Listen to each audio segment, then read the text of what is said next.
Hello everyone. Last lecture में हमने chapter number second start किया था जिसका नेम था एनिमेशन टूल सिनफी। ओके, तो वो चैप्टर में हमने पढ़ा था कि बिल्डिंग ब्लॉक्स क्या होते हैं, ऑथरिंग टूल्स क्या होता है, उसके बारे में हमने बात की थी। दैन पेंसिल नाम का जो टू डायमेंशनल सॉफ्टवेयर है, सिनफी नाम का सॉफ्टवेयर है जो हम पढ़ने वाले थे, उसके बारे में हमने बात की थी। तो फिर से एक बार हम एक रिवीजन कर लेते हैं कि ये जो बिल्डिंग ब्लॉक्स क्या होता है। तो मल्टीमीडिया के जो 6 एलिमेंट जो हमने फर्स्ट चैप्टर के अंदर पढ़ा था, text, audio, video, graphics and animation, तो ये सारे मीडिया एलिमेंट को हम बिल्डिंग ब्लॉक्स बोल सकते हैं। ओके, तो ये हमें अगर मल्टीमीडिया प्रेजेंटेशन को क्रिएट करना है और उसके अंदर हमें ये सारे एलिमेंट का यूज़ करना है, तो हमें एक एप्लीकेशन की ज़रूरत पड़ती है, एक प्रोग्राम की ज़रूरत पड़ती है जिसे हम मल्टीमीडिया ऑथरिंग टूल्स बोल सकते हैं। और ये मल्टीमीडिया ऑथरिंग टूल्स के 3 टाइप्स होते हैं कि फर्स्ट है कार्ड और पेज बेस्ड टूल, सेकंड है event and icon based tools and third है टाइम बेस्ड टूल। और टाइम बेस्ड टूल के अंदर उसके एग्जांपल है सिनफिंग, पेंसिल, फ्लैश, डायरेक्टर। तो ये सारे एग्जाम में से हम क्या पढ़ने वाले हैं? सिनफिंग। ओके, तो पेंसिल क्या था, सिनफिंग क्या था, तो वो भी मैंने आपको बता दिया था कि पेंसिल के अंदर कौन सी इमेज आप क्रिएट कर सकते हो, कैसे बना सकते हो। सिनफिंग स्टूडियो में कैसी इमेज क्रिएट कर सकते हो, मतलब कि इमेज के जो 2 टाइप्स के उसमें से कौन सी इमेज का यूज़ होता है। तो ये सारी चीज़ें हमने पढ़ी थी। अब आज हम पढ़ने वाले हैं कि सिनफिंग जब आप ओपन करते हो, फर्स्ट ऑफ ऑल आपको याद होना चाहिए कि आपको अगर सिनफिंग ओपन करना है तो आप कैसे करोगे। तो मैंने आपको बताया था कि हमें याद रखना है लिनक्स की तरह, मतलब लिनक्स ऑपरेटिंग सिस्टम है तो उसके अंदर हमें ओपन करना है सिनफिंग। तो फर्स्ट ऑफ ऑल हमें जाना पड़ेगा एप्लीकेशंस, देन ग्राफिक्स और उसके बाद है सिनफिंग। ओके, अब आपका सिनफिंग का इंटरफेस ओपन हो जाता है। देन मैंने आपको बताया था कि ये जो सिनफिंग है वो अलग अलग विंडो में ओपन होता है। ओके, कौन कौन सी विंडो होगी कि टूल बॉक्स होगा, एक कैनवास की विंडो होगी, देन पैलेट्स होंगे। तो ये सारी अलग अलग विंडो में ओपन होता है। एंड जो सिनफिंग जो है उसे अगर हमें कोई भी विंडो बंद करते हैं, जैसे कि टूल बॉक्स आप बंद करते हैं तो पूरा सिनफिंग बंद हो जाता है, क्योंकि टूल बॉक्स जो है वो एक उसकी मेन विंडो है कि अगर आप टूल बॉक्स को बंद करते हैं तो पूरा ऐप, आपका पूरा सिनफिंग स्टूडियो बंद हो जाता है। तो इसीलिए टूल बॉक्स को मेन विंडो भी बोला जाता है। अब हमने लास्ट लेक्चर में टूल बॉक्स के बारे में बात की थी। मैंने आपको बताया था कि टूल बॉक्स जो है उसके अंदर 3 पैलेट्स होती है, upper palate, middle palate, lower palette.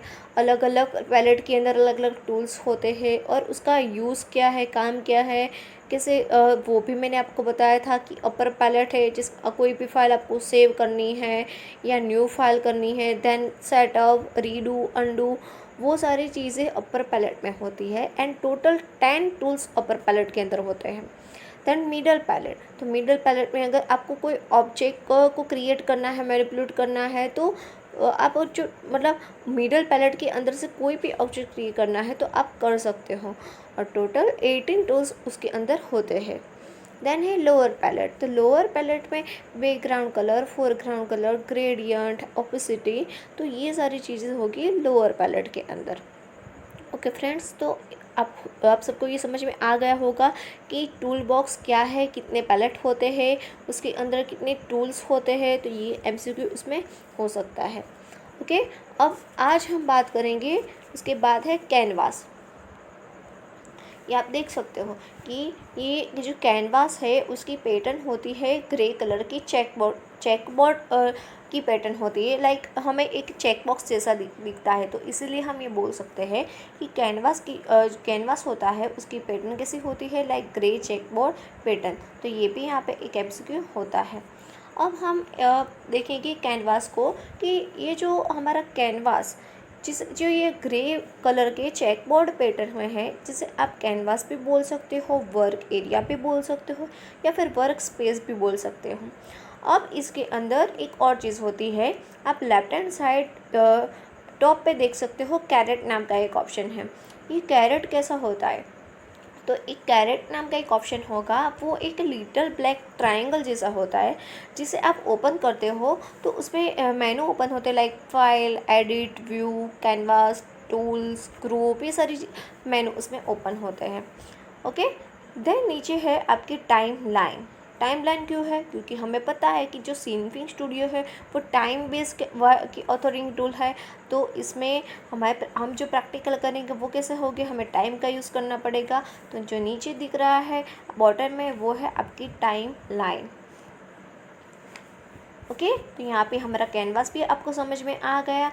अब थर्ड टॉपिक, मतलब हमारा जो सिनफिंग स्टूडियो ओपन होता है उसमें से थर्ड टॉपिक है, थर्ड ऑब्जेक्ट है जिसका नेम है पैनल्स।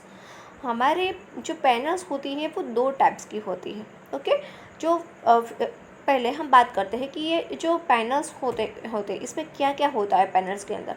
तो Synfig has different type of panels like layer, parameter, history, navigators, tool option, ये सारी चीज़ें किसमें होती है, पैनल्स के अंदर होती हैं। ये पैनल किसके लिए होता है? तो टूल्स एंड इंफॉर्मेशन, हमें कोई भी एलिमेंट के बारे में हमें क्या बताता है, जैसे टूल हमें कौन से टूल्स रखने हैं, उसकी प्रॉपर्टी चेंज करनी है, इंफॉर्मेशन, तो ये सारी चीज़ें हमें पैनल्स बताती है। अब हम ये बोल सकते हैं कि ये जो पैनल्स, मतलब कि जो वर्टिकल एंड हॉरिजॉन्टल 2 टाइप की जो पैनल्स होती है, 2 विंडो होती है, जिसे आप डॉक डायलॉग्स भी बोल सकते हो। It is also called dock dialogs. Okay, then each dock dialog contains a set of panels which are arranged horizontally और vertically। और ये जो डॉक डायलॉग है वो 2 तरीके से अरेंज किया गया है, जिसे हम हॉरिजॉन्टली और वर्टिकल पैनल बोल सकते हैं। ओके, उसके अंदर आप देख सकते हो, यहाँ पे देखो एक जो कॉलम वाइज है वो है हमारी वर्टिकल पैनल, एंड जो रो वाइज है इट्स कॉल्ड हॉरिजॉन्टली या फिर हॉरिजॉन्टल पैनल। आप देख सकते हो कि इसके अंदर ये बहुत सारे लेयर्स है, बहुत सारे ऑप्शन है, लाइक नेविगेटर, इन्फो मतलब कि information, pilot editor, canvas browser, tool options, history, layers, groups, ये सारे वर्टिकल पैनल में है। एंड हॉरिजॉन्टल पैनल में होगा पैराम्स, चिल्ड्रन की frame, time track, curves, canvas, Meta data. इसमें से हमें सारे ऑप्शन नहीं पढ़ने हैं, जो हमारे अभी हमें यूज़फुल है, हमारे प्रैक्टिकल में हम यूज़ करेंगे, वही जो आईएमपी है मोस्ट, वही हम पढ़ने वाले हैं। ओके, तो हम देखते हैं कि जो लेयर पैनल, ओके, तो लेयर पैनल क्या करता है, तो जो हमारे कैनवास पे जो लेयर होता है, जो ऑब्जेक्ट होते हैं, वो ऑब्जेक्ट हमें क्या करता है, वो डिस्प्ले करता है। तो हम बोल सकते हैं कि it display the layer of your working canvas and also allow manipulate this layer. Then second है पैराम्स पैनल। पैराम्स पैनल क्या करेगा कि वो हमें पैरामीटर दिखाएगा। Okay, it show the currently selected parameters when multiple layers are selected, only the parameters that are common on the selected layers are displayed। इसका मतलब क्या होगा कि पैरामीटर क्या, कि अगर आपने 2 ऑब्जेक्ट लिए हैं, 2 ऑब्जेक्ट को हम 2 टूल्स भी बोल सकते हैं कि आपने कैनवास पर सर्कल भी क्रिएट किया है, और आपने क्या किया है कि एक स्टार भी आपने ड्रॉ किया है। ओके, तो ये 2 टूल्स हुए। अब 2 लेयर भी बोल सकते हो। तो हाँ, अब क्या होगा कि जो पैराम्स पैनल के अंदर आपका अभी जो सिलेक्टेड है, दोनों में से आपका सिलेक्टेड अभी सर्कल ही है, तो क्या होगा कि जो सर्कल के जो पैरामीटर होंगे वही आपको डिस्प्ले होंगे पैराम्स पैनल में। मतलब इसका मतलब ये है कि अगर मल्टीपल लेयर सिलेक्टेड है, तो जो कॉमन सिलेक्टेड है तो उसका ही लेयर आपको, उसके ही पैरामीटर आपको डिस्प्ले होते हैं पैराम पैनल्स के अंदर। देन है tool option panel. Tool option panels किसके लिए है कि कोई स्पेसिफिक टूल्स के अंदर आपको ऑप्शन चेंज करने हैं। एक एग्जांपल लेते हैं हम कि आपने सर्कल ड्रॉ करना है। ओके, आपको सर्कल के अंदर एक आउटलाइन भी देनी है सर्कल को, तो आपको क्या करना पड़ेगा, आपको टूल ऑप्शन के अंदर बहुत सारे ऐसे ऑप्शन अवेलेबल होंगे, तो उसमें से आपको कि सर्कल आउटलाइन लेयर ऐसा एक होगा, तो या फिर बी लाइन आउटलाइन ऐसा होगा, तो आपको ये चेकबॉक्स को सिलेक्ट करना होगा, तब आपका सर्कल आउटलाइन वाला होता है। तो टूल ऑप्शन में क्या होगी कि हर एक टूल्स के ऐसे टूल ऑप्शन होते हैं जिसमें आपका जो भी आपको सिलेक्ट करना है वो आप कर सकते हो, जो ऑप्शन करना है सिलेक्ट वो आप कर सकते हो अपनी चॉइस के हिसाब से। देन है नेविगेटर। नेविगेटर क्या करेगा, जो थंबनेल इमेज, मतलब कि आप कैनवास पे क्या कर रहे हो उसकी एक छोटी इमेज आपको वो दिखाता है। ओके। देन है history panel. It keeps track of all the actions that are done while editing the file. History में क्या होगा, हिस्ट्री के नाम से ही आपको पता चल गया कि आप कैनवास पे जो भी वर्क करते हो वो सारी चीज़ों की हिस्ट्री कौन रखता है, हिस्ट्री पैनल। तो ये सारे जो 5 पैनल है वो हॉरिजॉन्टल और वर्टिकल पैनल के अंदर में से जो IMP है वही पैनल्स है जो हमें याद रखने हैं। ओके। आप एक बार फिर से देख सकते हो डॉक डायलॉग, जिसे हम vertical panel and horizontal panel भी बोल सकते हैं। आप देख सकते हो यहाँ पे नेविगेटर है। नेविगेटर में आपको एक छोटा सा कैनवास दिखाई देता है। Okay. Then information, then tool option आप देख सकते हो यहाँ पे कि यहाँ पे create rectangle layer, then create outline B line, then history है, लेयर्स है। नीचे देख सकते हो कि लेयर्स, आपने जो भी लेयर्स आप क्रिएट करते हो तो उसकी लिस्ट यहाँ पे नीचे आपको दिखाता है। ओके फ्रेंड्स, आई होप आपको ये समझ में आ गया होगा कि टूल बॉक्स क्या होता है, देन कैनवास क्या होगा और पैनल्स क्या होती है। अब हम बात करेंगे कि कोई न्यू फाइल आपको क्रिएट करनी है सिंथिंग के अंदर, तो आप कैसे कर सकते हो। तो आपको याद होना चाहिए कि कैरेट कहाँ पे था, यहाँ पे हमें किसकी ज़रूरत पड़ने वाली है, कैरेट की। ओके। तो first select tool box and new option. New file create करनी है तो हमें क्या करना पड़ेगा, टूल बॉक्स के अंदर फाइल में से न्यू ऑप्शन सिलेक्ट करना है। ओके। देन आपको क्या करना है, click on the caret, edit and property. Caret कहाँ पे होगा, कैनवास के ऊपर होता है, एट द टॉप। तो यहाँ पे आपने कैरेट सिलेक्ट कर दिया, उसके अंदर एडिट हो नाम की एक मेनू होगा, उसके अंदर प्रॉपर्टी। देन आपका ये प्रॉपर्टी डायलॉग बॉक्स ओपन हो जाता है। ओके। ये किसके लिए है, ये मोस्ट IMP है, आपको याद रखना है कि प्रॉपर्टी विंडो कैसे ओपन होती है। तो then caret, edit and property. Okay. आपका प्रॉपर्टी विंडो ओपन हो गया। अब यहाँ पे फर्स्ट आप देख रहे हैं कैनवास इन्फो नाम का एक टाइटल है, उसके अंदर 2 मेनू है, नेम एंड डिस्क्रिप्शन। नेम में आपका जो भी प्रैक्टिकल ना नेम है आप दे सकते हो। दैन डिस्क्रिप्शन के अंदर आपका जो डिस्क्रिप्शन देनी है कि प्रैक्टिकल रिलेटेड, कि फॉर एग्जांपल कि टाइम लूप का प्रैक्टिकल है तो टाइम लूप सब दे सकते हो। ओके। वो ऑप्शनल है। उसके नीचे आप देख सकते हो कि 3 टैब है। 3 टैब के नेम क्या है, image, time and other.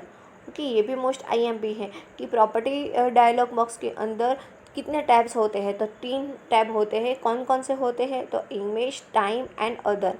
Okay. यहाँ पे अभी कौन से टैब ओपन है आपका, इमेज नाम का। तो इमेज साइज़ के अंदर आपको अगर चेंज करना है इमेज, आप इमेज लेते हो कैनवास के ऊपर और उसमें आपको अगर कोई इसकी साइज़, विड्थ, हाइट वगैरह चेंज करनी है तो आप यहाँ पे टैब में आके वो कर सकते हो। ओके। देन इमेज एरिया नाम का भी एक ऑप्शन है, तो यहाँ पे आप इमेज की साइज़ एंड एरिया चेंज कर सकते हो। कौन सा टैब के अंदर, इमेज टैब के अंदर। उसके बाद है आपका टाइम टैब। ओके। यहाँ पे अभी आपका कौन सा टैब ओपन है, time tab.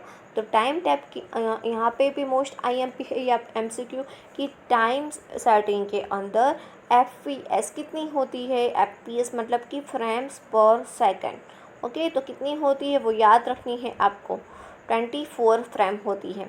Okay. Then start time कितना होता है, 0F होता है एंड एंड टाइम 5S होता है। ये बाय डिफ़ॉल्ट होता है कि FPS 24 ही होती है और स्टार्ट टाइम 0F ही होता है एंड एंड टाइम 5S ही होता है।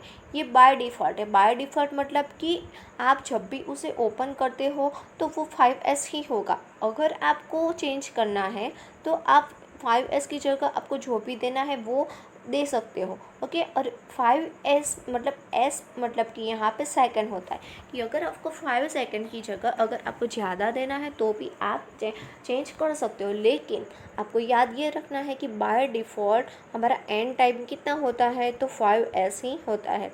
आपकी FPS कितनी होती है, तो 24 ही होती है। तो ये हमें यहाँ पे याद रखना है। देन हम बात करेंगे टूल्स। अब हमारे टूल्स स्टार्ट हो रहे हैं वन बाय वन। तो टूल्स किसके लिए होते हैं कि आपको कोई आर्ट वर्क करना है, मल्टीमीडिया का प्रोजेक्ट बनाना है, यहाँ पे आपको ऑब्जेक्ट को क्रिएट करना है, मैनिपुलेट करना है, तो उसके लिए हम टूल्स का यूज़ कर सकते हैं। ओके, और हर एक टूल के खुद के ऑप्शन होते हैं, पैरामीटर्स होते हैं, जिसे आप विजिबल भी कर सकते हो, आपकी चॉइस के हिसाब से आप विजिबल कर सकते हो। ओके, तो parameters are visible in the parameters panel. When you select a particular tool, the tool option panel display the option that are available for that tool। अब कोई भी टूल को सिलेक्ट करते हो, कोई पर्टिकुलर टूल को, तो उसके टूल ऑप्शन आपको पैनल्स के अंदर दिख जाएंगे। ये आप टूल्स देख सकते हो कि ये टूल्स के कौन से पैलेट में होंगे, मिडल पैलेट के अंदर। देन फर्स्ट है आपका सर्कल टूल। सर्कल टूल का यूज़ किसके लिए होता है, create a circle. Okay, represent a circle. अब यहाँ पे हमें ये तो पता है कि सर्कल टूल का यूज़ सर्कल को क्रिएट करने के लिए होता है, लेकिन यहाँ पे जो मोस्ट IMP है सर्कल के अंदर, वो हमें याद रखना है कि सर्कल के अंदर 2 इम्पोर्टेंट पैरामीटर होते हैं सर्कल के। कौन से 2 इम्पोर्टेंट होते हैं, जिसका नेम है सेंटर एंड रेडियस। फिर से बोल रही हूँ, मोस्ट IMP की सर्कल टूल के कितने पैरामीटर होते हैं, तो 2 पैरामीटर। कौन से होते हैं, centre and radius. Okay, we can see the parameters in the parameter panel. और हम पैरामीटर पैनल के अंदर ये दोनों पैरामीटर को देख सकते हैं। We can change any of the parameter after drawing the object, और हम उसे चेंज भी कर सकते हैं। यहाँ पे आप देख सकते हो कि सर्कल ड्रॉ किया है। ओके, अगर हमें यहाँ पे उसको आउटलाइन देनी है, तो हमें कौन सा सिलेक्ट करना पड़ेगा, क्रिएट आउटलाइन बिलाइन ऑप्शन। तो हम आउटलाइन के साथ भी आप सर्कल को क्रिएट कर सकते हो। यहाँ पे आप देख सकते हो कि और भी उसके जो सर्कल टूल है उसमें हमें और क्या याद रखना है कि अलग अलग जो सर्कल की पोजीशन होती है, रेडियस होते हैं, वर्टाइसेस होता है, कर्व्स होते हैं, तो उसके भी अलग अलग कलर्स होते हैं। कौन से कलर्स होंगे, तो हम फिर से एक बात करते हैं, कौन से, तो ग्रीन कलर। तो ग्रीन कलर किसको इंडिकेट करता है कि पोजीशन ऑफ द ऑब्जेक्ट। यहाँ पे हम बात कर रहे हैं डक की। डक क्या होता है, तो कोई भी पैरामीटर, कोई भी लेयर होता है, तो वो लेयर का एक पैरामीटर होता है, और पैरामीटर को कंट्रोल करने के लिए, हैंडल करने के लिए एक डक का यूज़ होता है। तो डक की डेफिनेशन हम ये बोल सकते हैं कि duck is a handle that is use to control some parameter of layer. कि वन टाइप का एक हैंडल है, डक क्या है, एक हैंडल है, और वो क्या करेगा कि कंट्रोल करता है कि लेयर के जो पैरामीटर होते हैं उसे कंट्रोल करता है। ओके, और सर्कल के अंदर 2 डक होते हैं। कौन से 2 डक होते हैं, आप देख सकते हो कि ये जो छोटा सा सर्कल के अंदर एक डॉट दिख रहा है, वो क्या है, डक है। अब आपको समझ में आ गया होगा कि डक क्या है, कि एक हैंडल है। ओके, जिससे पकड़ के हम क्या कर सकते हैं, जो लेयर के पैरामीटर है उसे हम कंट्रोल में रख सकते हैं। आप यहाँ पे देख रहे हो कि सर्कल के 2 पैरामीटर हैं। ओके, कौन से, एक तो रेडियस एंड सेकंड क्या होगा, सेंटर। जो बीच में है वो आपका सेंटर है, और राइट हैंड साइड है वो आपका रेडियस है। रेडियस से क्या होता है कि आप ऑब्जेक्ट को बड़ा करना है, तो आप मतलब उसकी साइज़ इंक्रीज़ करनी है तो कर सकते हो। सेंटर से आपको उसे मूव करना है तो कर सकते हो। तो यहाँ पे ये डक की वजह से अगर आपको ये ऑब्जेक्ट को मूव करना है, तो आपको किसको हैंडल करना पड़ेगा, ये छोटे से डक को, जो बीच में है, इट्स कॉल्ड डक। तो आपको डक की वजह से आप वो पैरामीटर को हैंडल कर सकते हैं। ओके, और सर्कल के अंदर 2 डक्स होते हैं। तो कौन से, एक तो सेंटर एंड सेकंड है उसका radius. We can see the green and blue colour ducks.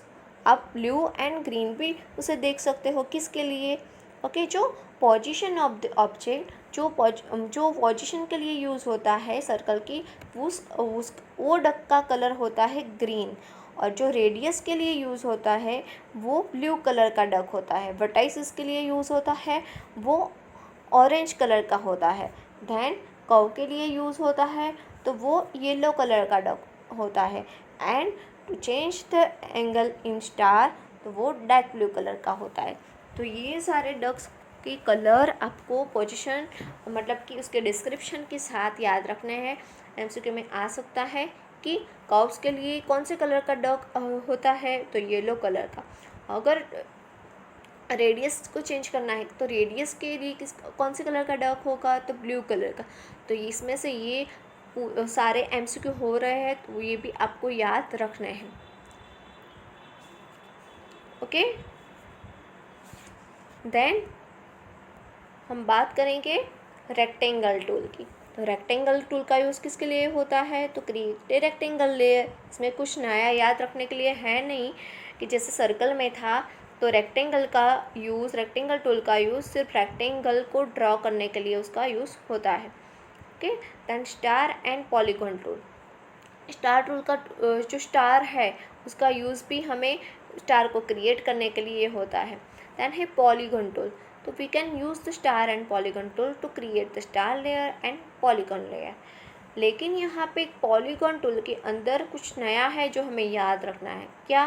तो polygon can be created using any number of points and then click on the first point to close the tool.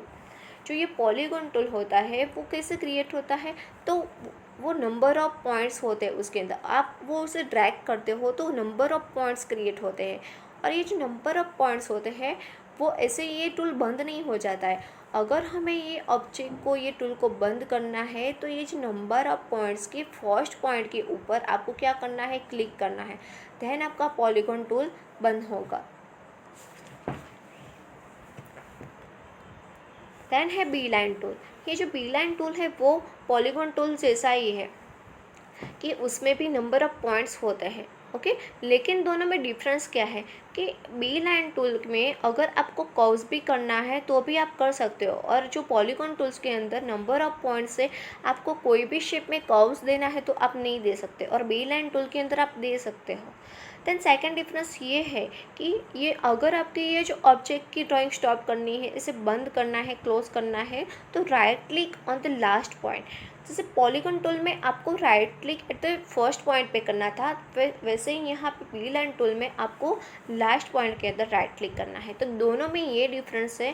अगर MCQ में याद रखना है तो कैसे करोगे कि पॉलीगॉन टूल के अंदर भी नंबर ऑफ पॉइंट्स का यूज़ होता है लेकिन कर्व्स नहीं आते, सिर्फ नंबर ऑफ पॉइंट्स। ओके, वो है आपका पॉलीगॉन। और बी लाइन टूल के अंदर number of points and curves with curve, तो ये है आपका B line tool. Then second difference कि बी लाइन टूल के अंदर आपके नंबर ऑफ पॉइंट्स हो गए तो उसके अंदर आपको लास्ट पॉइंट के अंदर राइट क्लिक करना है, और पॉलीगॉन के अंदर आपको फर्स्ट पॉइंट के अंदर राइट क्लिक करना है। तो ये डिफरेंस आपको याद रखना है। देन है ड्रॉ टूल। तो ड्रॉ टूल किसके लिए यूज़ होगा कि आपको कोई ऑब्जेक्ट को ड्रॉ करना है, ऐसे मतलब फ्री हैंड ड्रॉ करना है जैसे, तो उसके अंदर ड्रॉ टूल का यूज़ होता है। आपको अच्छे से ड्राइंग आती है तो आप उसका यूज़ कर सकते हैं। तो नेक्स्ट है फिल टूल। फिल टूल का यूज़ किसके लिए होगा, ये फिल नाम से ही आपको पता चल गया होगा कि फिल मतलब कि कोई भी ऑब्जेक्ट के अंदर आपको कलर फिल करना है तो आपको फिल टूल का यूज़ करना पड़ेगा। और फिल टूल है वो कौन कौन से के लेयर पे इफेक्टेड है, तो circle layer, rectangle, polygon, star, region, outline, checkboard layer. तो ये सारे लेयर के अंदर आप फिल टूल का यूज़ कर सकते हैं। नेक्स्ट है आई ड्रॉप टूल। आई ड्रॉप टूल किसके लिए है, तो आई drop tool allow you to select colour from the I drop tool. Select the eyedrop tool and then click in the work area to set the default foreground color in the eyedrop tool to be the color you are currently pointed at. eyedrop tool किसके लिए use होता है कि अगर आपको work area के अंदर कोई डिफ़ॉल्ट फोरग्राउंड कलर देना है तो उसके अंदर eyedrop tool का यूज़ होता है। आप जब प्रैक्टिकल करोगे तो ये अच्छे से आपको समझ में आ जाएगा कि eyedrop tool क्या है। ओके, कि अगर आपको फोरग्राउंड कलर किसके अंदर था कि हमने टूल बॉक्स के अंदर देखा था कि foreground colour and background colour. तो अगर आपको फोरग्राउंड कलर, आपका वर्क एरिया का कलर आपको चूज़ करना है, डिफ़ॉल्ट फोरग्राउंड कलर रखने हैं आपके वर्क एरिया में सेट कर, करने हैं। तो आपको क्या करना पड़ेगा कि पहले इस कलर सिलेक्ट कर देना है, select the I drop tool and then click in the work area to set the default foreground colour. तो आप जब कैनवास पे क्लिक करते हो, वर्क एरिया पे क्लिक करते हो, तो डिफ़ॉल्ट फोरग्राउंड कलर होगा वो आपका आ जाता है। तो उसके लिए आई ड्रॉप टूल का यूज़ होता है। देन है ग्रेडियंट टूल। ग्रेडियंट टूल यहाँ पे आपको जो दिख रहे हैं फोर स्क्वायर, वो है ग्रेडियंट के टाइप्स है। ग्रेडियंट टूल का यूज़ किसके लिए होता है कि अगर आपको दो या ज़्यादा कलर की इफ़ेक्ट देनी है, ऑब्जेक्ट पे उसकी इफ़ेक्ट देनी है, तो उसके अंदर ग्रेडियंट टूल का यूज़ होता है। तो हम ये बोल सकते हैं कि the gradient tool is use to create smooth transition between two और मोर कलर्स इन ए ऑब्जेक्ट। कोई भी ऑब्जेक्ट के ऊपर दो या उससे ज़्यादा कलर की इफ़ेक्ट देनी है तो हम ग्रेडियंट टूल का यूज़ कर सकते हैं। ओके, तो ये जो ग्रेडियंट है उसके 4 टाइप्स है, linear, radial, conical and spiral. ये आप देख सकते हो कि फर्स्ट है वो लीनियर है, सेकंड रेडियल है, थर्ड कॉनिकल है एंड फोर्थ है स्पाइरल। ये 4 याद रखने हैं। ग्रेडियंट क्या है, कितने टाइप्स है, कौन कौन से हैं, ये हमें याद रखने हैं। कि लीनियर है तो उसमें एक वर्टिकल लाइन जैसा होता है। देन रेडियल है तो उसमें हमें एक सर्कल जैसा शेप दिखता है, मतलब कि दोनों कलर की जो इफ़ेक्ट होनी है वो सर्कल शेप के अंदर होती है। देन कॉनिकल, तो कॉनिकल में क्या होगा कि ये कॉन जैसा शेप होगा। एंड स्पाइरल के अंदर स्पाइरल जैसा होता है। देख सकते हो ना कि the produce simple transition in straight line, set the foreground and background colour. And radial में the produce circles circular colours with the transition being at the centre of this circle. तो ये आपको सेंटर के अंदर circle दिखता है। Conical के अंदर कैसा दिखेगा आपको कि looking down on a tip of a cone, आपकी कॉन को जैसा एक दिखता है। एंड स्पाइरल के अंदर दिस प्रोड्यूस स्पाइरल ग्रेडियंट, आपको स्पाइरल जैसा दिखेगा। तो ये चारों ग्रेडियंट आपको याद रखने हैं कि चारों के अंदर क्या क्या होता है। तो याद कैसे रखोगे कि जहाँ पे आपको स्ट्रेट लाइन ऐसा दिखता है तो लीनियर, रेडियल के अंदर सर्कल, कॉनिकल मतलब कि टिप ऑफ कॉन एंड स्पाइरल मतलब कि स्पाइरल। नेक्स्ट है टेक्स्ट टूल। टेक्स्ट टूल का यूज़ किस लिए होगा, आपको कोई टेक्स्ट लेयर करना है, कोई टेक्स्ट लिखना है कैनवास पे, तो आपको टेक्स्ट टूल का यूज़ करना पड़ता है। ओके, तो select the text tool icon from the toolbox and then click in the canvas window where you want the text layer to be created. यहाँ पे आपको टेक्स्ट टूल का use करना है तो कैसे करना पड़ेगा, आपको पहले आइकॉन सिलेक्ट करना है टूल बॉक्स में से। देन आपको कैनवास पे जहाँ पे जिस जगह पे आपको लिखना है कि राइट, लेफ्ट, टॉप, बॉटम, तो वहाँ पे आपको क्लिक करना है तो आपका टूल बॉक्स वहाँ पे आ जाएगा। टूल बॉक्स मतलब कि टेक्स्ट टूल का डायलॉग बॉक्स, और फिर आपको जो भी टेक्स्ट लिखना है वो आप लिख सकते हो। Okay, the tool option panel will allow us to select the name for the new layer, select single or multi-line editor for entering the text, select the horizontal and vertical size of the text, select the orientation of the text. By default it is 0.5, 0.5 and select the font family. ये सारी चीज़ों का हमें facility देता है tool option, मतलब कि text tool के अंदर टूल ऑप्शन में ये चीज़ें होती है। कौन सी, तो select the name of for the new layer, name लिख सकते हो। आपको अगर सिंगल या मल्टी लाइन में लिखना है तो भी लिख सकते हो, हॉरिजॉन्टल या वर्टिकल लिखना है तो लिख सकते हो। आपको ओरिएंटेशन सिलेक्ट करना है तो भी कर सकते हो, लेकिन उसका बाय डिफ़ॉल्ट 0.5 होता है, वो आपको याद रखना है। ओके, और फॉन्ट भी चेंज कर सकते हो। देन है आपका जूम टूल। जूम टूल किसके लिए होगा कि कोई भी ऑब्जेक्ट को आपकी क्लोजअप पे आपको क्लोजर दिखना है, जूम कर देखना है, तो जूम टूल का यूज़ होता है। ओके, देन है विड्थ टूल। तो विड्थ टूल किसके लिए होगा कि आपको कोई भी ऑब्जेक्ट की लाइन होती है, आउटलाइन, तो उसे आपकी इंक्रीज़ करनी है, डिक्रीज़ करनी है, देन आप विड्थ टूल का यूज़ कर सकते हैं। Okay, it acts like the way you use pencil to make a line thicker or eraser to make it thinner. Select the outline layer to change the width on particular segment of a line and then mouse over that line. Width tool क्या करेगा कि आपको outline को क्या करनी है, decrease करनी है, देन आपको इरेज भी करनी है, तो आप विड्थ टूल का यूज़ करके आप कर सकते हो। ओके, देन है आपको एक बात याद रखनी है विड टूल के अंदर कि अगर आपको जो साइज़ है आउटलाइन की वो डिक्रीज़ करनी है तो आपको साथ में कंट्रोल, आपको जो माउस के साथ आपको क्या, आपका जो कर्सर है उसके साथ आपको कंट्रोल प्रेस करना है। तो ये याद रखना है कि आपको विड टूल के अंदर आउटलाइन डिक्रीज़ करनी है तो कंट्रोल प्लस कर्सर, मतलब कर्सर के साथ कंट्रोल प्रेस करना है आपको। 10 है आपका ट्रांसफॉर्म टूल। ट्रांसफॉर्म टूल का यूज़ किसके लिए होगा कि select object and to move, rotate, scale the ducks. आपको कोई भी ऑब्जेक्ट की जो ऑब्जेक्ट है उसे मूव करना है, रोटेट करना है, स्केल द डॉग्स, डॉग को स्केल करना है, तो उसके लिए आपको ट्रांसफॉर्म टूल का यूज़ होता है। Select the object on the canvas window and click the transform tool. Then है smooth move tool. Smooth move tool भी ट्रांसफॉर्म टूल जैसा ही होता है, okay, except when multiple ducks are selected. लेकिन कब काम नहीं करता है वो कि जब मल्टीपल डक्स सिलेक्ट होते हैं। Select multiple ducks by pressing control A और dragging rectangle around the ducks. Smooth move tools किसके जैसा होता है, ट्रांसफॉर्म टूल के जैसा होता है। अगर आपको एक साथ डक को मतलब कि मूव करने होते हैं, स्मूथ मूव टूल मतलब क्या कि ट्रांसफॉर्म टूल, तो ट्रांसफॉर्म टूल के अंदर जो भी चीज़ें होती है वो हम स्मूथ मूव टूल के अंदर कर सकते हैं। लेकिन यहाँ पे एक चीज़ और है, क्या है कि एक चीज़ को एक्सेप्ट की है कि हमें मल्टीपल डिस्क को भी सिलेक्ट करना है, मल्टीपल को भी हमें मूव करना है तो भी हम कर सकते हैं। ओके, कि उसके लिए हमें कंट्रोल ए प्रेस करना पड़ेगा एंड देन आप उसे ड्रैग कर सकते हो। देन है स्केल टूल। तो स्केल टूल किसके जैसा होता है, स्मूथ मूव टूल के जैसा। यहाँ पे एमसीक्यू आता है कि स्मूथ मूव टूल किसके जैसा होता है, तो ट्रांसफॉर्म टूल के जैसा। स्केल टूल किसके जैसा होता है, तो स्मूथ मूव टूल के जैसा होता है।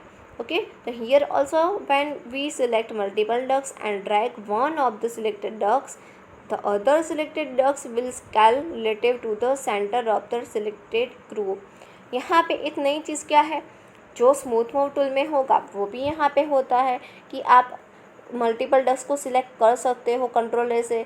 ओके, लेकिन यहाँ पे क्या होगा कि आप एक डक को, एक जो डक है उसे आप मतलब ड्रैग करते हो, स्केल करते हो, तो उसकी जो बाकी की सारे की जो ऑब्जेक्ट के डक्स होगी उसका जो सेंटर है वो भी चेंज हो जाएगा। ओके, उसका स्केल भी चेंज हो जाता है। नेक्स्ट है रोटेट टूल। तो रोटेट टूल में क्या होगा कि वो भी किसके जैसा है, smooth move and scale tool.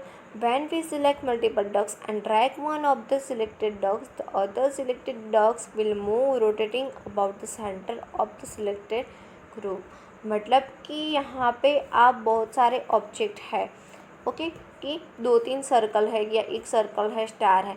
आप क्या होता है इसके अंदर कि आप जो एक का जो डक है उसे ड्रैग करते हो तो क्या होगा कि अदर के जो डक है आपने बहुत पूरे जो ऑब्जेक्ट है वो सिलेक्ट कर दिए है कंट्रोल ऐसे, आप एक को क्या करते हो, मूव करते हो, ड्रैग करते हो, मतलब कि रोटेट करते हो। ये रोटेट टूल है तो आप रोटेट करोगे, तो रोटेट करते हो तो बाकी के सारे भी ऑब्जेक्ट है तो वो भी क्या होंगे, रोटेट होते हैं।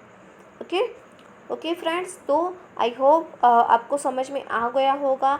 तो यहाँ पे हमारे जो टूल्स है वो फिनिश हो रहे हैं, तो यहाँ पे हमारा चैप्टर पे फिनिश हो रहा है। तो आपको याद रखना है, अगर कोई भी टूल्स के अंदर डाउट है, देखो अगर आपको कुछ समझ में नहीं आता है तो आप सिनफिंग स्टूडियो डाउनलोड कर सकते हो। आप जब उस जो ऐप को अगर प्रैक्टिकली यूज़ करते हो तो आपको ये टूल्स आसानी से समझ में आ जाएंगे। ओके, तो आप उस सिनफिंग को डाउनलोड करो, समझो पूरे टूल्स को एक एक। अगर आपको समझ में नहीं आता है तो आप जस्ट उस पर कर्सर ले जाओगे तो तब आपको एक टूल टिप दिखाई देगी, तो उससे भी आपको समझ में आ